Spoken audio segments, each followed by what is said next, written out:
السلام علیکم دوستو، میرا نام عبداللہ اور آج کی اس ویڈیو میں آپ کو بہت ہی دلچسپ معلومات دینے جا رہا ہوں۔ جیسے کہ یہ بات تو ہم سب کو معلوم ہی ہے کہ سائنس اسپیس کے پیچھے ہاتھ دھو کر پڑی ہوئی ہے۔ سائنس اسپیس کے بارے میں مزید جاننا چاہتی ہے، حالانکہ سائنس نے سمندروں سے زیادہ اسپیس پر ریسرچ کر لی ہے۔ آج کی اس ویڈیو میں آپ کو اسپیس سے ریلیٹڈ ایسی انفارمیشن دینے جا رہا ہوں جو آپ کو کبھی کسی نے نہیں بتائی ہوگی۔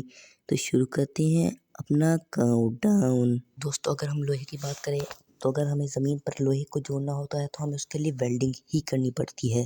اگر ہم دو لوہوں کو جوڑ کر اس کے اوپر ویلڈنگ کریں گے تو وہ آپس میں جڑ جائیں گے، مگر اسپیس میں اس کی کوئی ضرورت نہیں ہوتی، کیونکہ اسپیس میں اگر ہم دو لوہوں کو آپس میں ملائیں گے تو اپنے آپ ہی ویلڈ ہو جائیں گے۔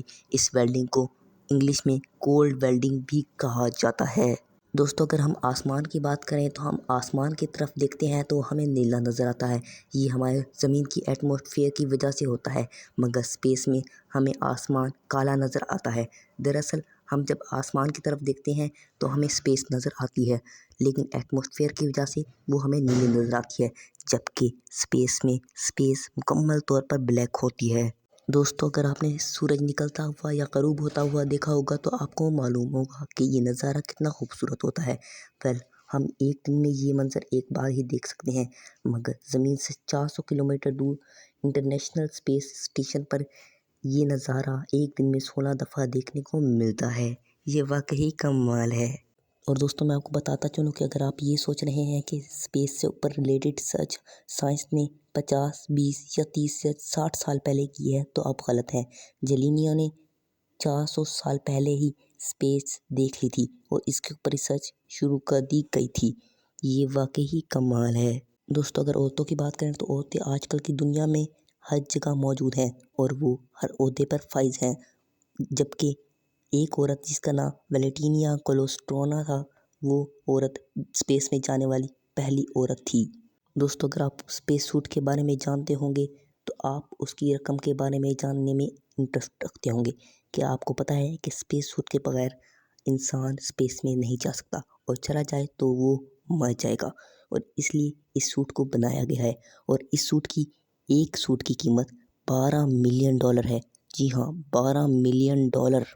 ایک امیزنگ فیکٹ میں آپ کو بتاتا چلوں کہ اسپیس میں ایک دفعہ ایک کتے کو بھیجا گیا تھا، اور اس کی وجہ یہ ہے کہ دیکھنے کے لیے کہ اسپیس میں کس سائڈ پر آکسیجن ہے، اور میں آپ کو یہ بھی بتا دوں کہ وہ کتا مر گیا تھا۔ دوستو، شاید آپ جان گلینڈ کے بارے میں جانتے ہوں گے۔ یہ وہ اکلوتے انسان ہیں جنہوں نے اسپیس میں بڑھاپے کی عمر میں قدم رکھا۔ یہ اسپیس میں جانے والے سب سے زیادہ عمر کے انسان ہیں۔ جب یہ اسپیس میں گئے اس وقت ان کی عمر 77 سال تھی۔ دوستو، کیا آپ نے کبھی سوچا ہے کہ اسپیس میں سب سے زیادہ وقت کس نے گزارا ہوگا؟ تو میں آپ کو یہ بھی بتا دوں، یہ ایک عورت نے گزارا تھا جس کا نام کرسٹین کروچ تھا، اور انہوں نے اسپیس میں 328 دن گزارے تھے، یعنی تقریباً پورا سال ہی اسپیس میں گزار دیا۔ اورانس اور ریپٹیر وہ پلینٹ ہیں جن میں ہیرو کی بارش ہوتی ہے۔ دراصل ان میں ان پتھروں کی بارش ہوتی ہے جن میں کی قیمت ارتھ پر بہت زیادہ ہے۔ اور اورانس کے متعلق ایک اور مزے کا فیکٹ بتاتا چلوں کہ اورانس کے 27 چاند ہیں۔ جی ہاں دوستو، 27 چاند۔ جہاں تک ہم بارش کی بات کر رہے تھے تو ایک اور مزیدار فیکٹ میں آپ کو بتاتا چلوں، سائنس نے ایک نیا پلینٹ ڈھونڈا تھا جس کا نام انہوں نے WASP 76b رکھا ہے۔ آپ چاہیں گوگل پہ سرچ کر سکتے ہیں۔ اس سیارے پر پگھلے ہوئے لوہے کی بارش ہوتی ہے جو انسان کے لیے بہت ہی نقصان دہ ہو سکتی ہے۔ اور ایک اور فیکٹ مزیدار میں آپ کے ساتھ شیئر کروں گا کہ آپ اسپیس میں رو نہیں سکتے۔ اس کی وجہ یہ ہے کہ اگر آنسو آپ کے آنکھوں سے نکلیں گے تو وہ آپ کی آنکھوں میں رہیں گے، زیادہ سے زیادہ آپ کی ناک تک پہنچیں گے، لیکن گریوٹی کی وجہ سے وہ زمین پر نہیں گر پائیں گے، نہ ہی کسی اور جگہ پر گریں گے۔ آپ کی آنکھیں آنسو سے بھر جائیں گی اور آپ دھندلا دھندلا دیکھیں گے، اس لیے وجہ سے آپ اسپیس میں رو نہیں سکتے۔ اور ایک اور فیکٹ میں آپ کو بتاتا چلوں کہ اسپیس میں جانے سے آپ کا قد 2.5 انچ لمبا ہو جاتا ہے، کیونکہ وہاں پر گریوٹی نہیں ہوتی۔ اور ایک اور بات میں بتا دوں کہ 1965 میں ایک بندے نے اسپیس میں جا کر اپنی سیلفی لی تھی، اور اگر آپ وہ سیلفی دیکھیں گے تو آپ ہنس ہنس کے پاگل ہو جائیں گے، اتنی گندی سیلفی ہے۔ اور پھر بھی اس سیلفی کی قیمت 7 لاکھ روپے سے زائد ہے، کیونکہ یہ اسپیس میں لی جانے والی پہلی پکچر ہے۔ کیا آپ کو پتہ ہے کہ اسپیس میں رہنے والے لوگ کھانا گیلا کر کے کھاتے ہیں؟ اس کی وجہ یہ ہے کہ اگر وہ کھانے کو گیلا نہیں کریں گے تو کھانا جگہ جگہ اڑتا ہوا دکھے گا۔ میں آپ کو یہ بتا دوں، اسپیس میں جانے والا انسان بیڈ پر نہیں سوتا، ان کے لیے ایک الگ سے تنگ سا کمرہ بنا کے رکھا ہوتا ہے تاکہ وہ سوتے وقت ادھر ادھر نہ جا سکیں۔ اور ایک اور بات بتاتا ہوں کہ اسپیس میں آواز کا کوئی وجود ہی نہیں، ہم آواز میں بات نہیں کر سکتے، اس لیے اسپیس میں ایک دوسرے سے بات کرنے کے لیے مشینوں کا استعمال بھی کرنا پڑتا ہے۔ اچھا چلیں دوستوں، میں آپ سے ایک چھوٹا سا سوال کرتا ہوں کہ سورج کا رنگ کون سا ہے؟ اگر آپ کہتے ہیں کہ یلو تو آپ غلط ہیں۔ کچھ لوگ کہتے ہیں کہ اورنج کلر کا ہوتا ہے، تو میں کہتا ہوں کہ یہ صحیح بھی ہے اور غلط بھی، کیونکہ اگر ہم اسپیس میں سورج کو دیکھیں گے تو وہ یلو اور مالٹی رنگ کا دونوں کا دکھے گا، لیکن ساتھ میں اس کا آدھے سے زیادہ رنگ کالا ہوگا۔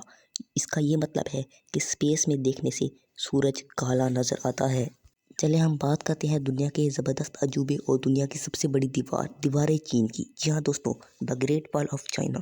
اب یہ اسپیس میں دیکھنے سے نظر نہیں آتی، جبکہ پہلے جب انسان اسپیس میں گئے تھے جب انہیں یہ دیوار نظر آ رہی تھی۔ اس کی وجہ یہ ہے کہ اب پولیوشن جو اتنا ہو گیا ہے، اور آپ کو پتہ ہی ہے کہ پولیوشن اب کتنا ہو چکا ہے۔ اور ایک اور زبردست فیکٹ میں آپ کو بتاتا چلوں کہ اسپیس میں زمین کے مقابلے جراثیم زیادہ پھیلتے ہیں اور اسپیس میں زیادہ جراثیم پائے جاتے ہیں۔ اسی وجہ سے جو اسپیس میں جاتا ہے وہ زیادہ تر بیمار ہو جاتا ہے۔ اچھا جی، تھوڑی مارس کی بھی بات کر لیتے ہیں۔ مارس وہ پلینٹ ہے جس میں اب تک کا یونیورس کا سب سے بڑا پہاڑ موجود ہے۔ مارس میں ایک پہاڑ موجود ہے جو 25 کلومیٹر لمبا ہے، اور یہ یونیورس کا سب سے بڑا پہاڑ ہے۔ اور دنیا میں پائے جانے والا پہاڑ ماؤنٹ ایوریسٹ، جو دنیا کا سب سے بڑا پہاڑ ہے، یہ اس سے بھی 3 گنا زیادہ بڑا ہے۔ اور اگر ہم سورج کی جہاں بات کر رہے تھے، وہاں میں آپ کو ایک اور مزے کی بات بتاتا چلوں کہ سورج زمین سے 3 لاکھ گنا بڑا ہے، اور اس میں 1 لاکھ زمینیں سما بھی سکتی ہیں۔ اچھا جی دوستو، چلیں چاند کی بھی تھوڑی بات کر لیتے ہیں۔ چاند کا ٹمپریچر -228 گریڈ تک ہو سکتا ہے، اور یہ بہت زیادہ ٹھنڈا ہے۔ جبکہ چاند پر اگر آپ کے پاؤں کے نشان چھپ جائیں یا کسی ٹائر یا کسی اور چیز کے نشان چھپ جائیں تو وہ کبھی ختم نہیں ہو سکتے، کیونکہ وہاں پر ہوا ہے ہی نہیں۔ میں تو بھول ہی جاتا ہوں بھائی۔ جہاں ہم مارس کی بات کر رہے تھے، وہاں یہ مارس کا اسپیشل پوائنٹ تو رہ ہی گیا۔ مارس پر انسان کا وزن 72% کم ہو جاتا ہے، یعنی 100 کلو کا آدمی وہاں جا کر 28 کلو تک کا بن جاتا ہے۔ زمین پر ایک دن 24 گھنٹے کا ہوتا ہے، جبکہ مارس پر ایک دن 24 گھنٹے 49 منٹ 35 سیکنڈ کا ہوتا ہے۔ یعنی آپ یہ بھی کہہ سکتے ہیں کہ مارس کا ایک دن زمین سے 50 منٹ زیادہ ہوتا ہے۔ یہاں پر میرے پاس ایک زبردست فیکٹ بھی ہے کہ برطانیہ نے پہلا سیٹلائٹ لانچ کیا تھا۔ چلیں جی دوستوں، میں آپ سے ایک زبردست سوال کرتا ہوں، اگر آپ نے اس کا جواب دے دیا تو شاباش بھی۔ سورج کی روشنی کو زمین تک آنے میں کتنا ٹائم لگتا ہے؟ اس کے اوپر 2 سوالات ہیں جو دونوں غلط ہیں، اور صحیح میں آپ کو بتا دوں گا۔ صحیح بہت کم لوگ جانتے ہیں۔ کچھ لوگ کہتے ہیں کہ اس کو آنے میں 2 منٹ 35 سیکنڈ کا وقت لگتا ہے، جو کہ غلط ہے۔ اور کچھ لوگ تو کہتے ہیں کہ 3 سے 4 سیکنڈ اتنی جلدی نہیں ہو سکتا، کیونکہ جو روشنی ہے وہ اتنی سپیڈ سے چلتی ہے کہ وہ جلد پہنچ جاتی ہے، لیکن بلٹ والی سپیڈ سے بھی نہیں چلتی۔ بلٹ سے تیز ہے لیکن اتنی تیز بھی نہیں کہ 2-3 سیکنڈ میں پہنچ جائے۔ سورج کی روشنی کو زمین تک پہنچنے کے لیے 8.3 منٹ کا وقت لگتا ہے، یعنی کہ 8.3 منٹ، جی ہاں منٹ۔ دوستو، جہاں تک ہم بات چاند کی کر رہے تھے، تو انسان زمین سے چاند کا صرف 27% حصہ ہی دیکھ سکتا ہے۔ جو ہم چاند دیکھتے ہیں نا زمین سے، وہ صرف 27% ہوتا ہے۔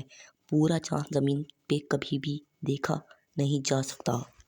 گرمیاں تو آنے والی ہیں، چلے کولڈ ڈرنک کی بھی بات کر رہے تھے ہیں۔ اسپیس میں جانے والی سب سے پہلے کولڈ ڈرنک کا نام کوکو کولا ہے۔ دوستو، میں نے پیچھے ذکر کیا تھا انٹرنیشنل اسپیس اسٹیشن کا، یہ ابھی پورا نہیں بنا، یہ ابھی تک ایک فٹ بال اسٹیڈیم جتنا ہی بنا ہے، لیکن جب یہ پورا بن جائے گا یہ زمین سے بھی دکھائی دے گا، یہ زمین سے صاف صاف واضح ہوگا۔ چلے جی، آخری فیکٹ بتا کر میں آج کی یہ ویڈیو ختم کرتا ہوں۔ سائنس کے مطابق ہمارا یونیورس دن بہ دن بڑھتا جا رہا ہے، یعنی ہماری کائنات دگنی رفتار سے بڑھ رہی ہے، یعنی ہمارا یونیورس پھیلتا چلا جا رہا ہے، اور اگر ایسا ہے تو نئے جاندار بھی جنم لے رہے ہیں۔ آہستہ آہستہ دنیا میں نئے جاندار آتے جا رہے ہیں، اور کافی نئی بیماریاں بھی جنم لے رہی ہیں۔ تو دوستو، یہ تھی آج کی ہماری مزیدار ویڈیو، اور آج کی اس ویڈیو میں نے آپ کو بتائے یونیورس سے ریلیٹڈ زبردست فیکٹ۔ امید ہے کہ آپ کو ہماری یہ خوبصورت سی آج مزیدار کی ویڈیو پسند آئی ہوگی۔ ہمارے اس ویڈیو کو لائک، ہمارے پیارے اس چینل کو سبسکرائب لازمی سے کر دینا۔ انشاءاللہ ملیں گے اگلی ویڈیو میں، تب تک کے لیے اللہ حافظ۔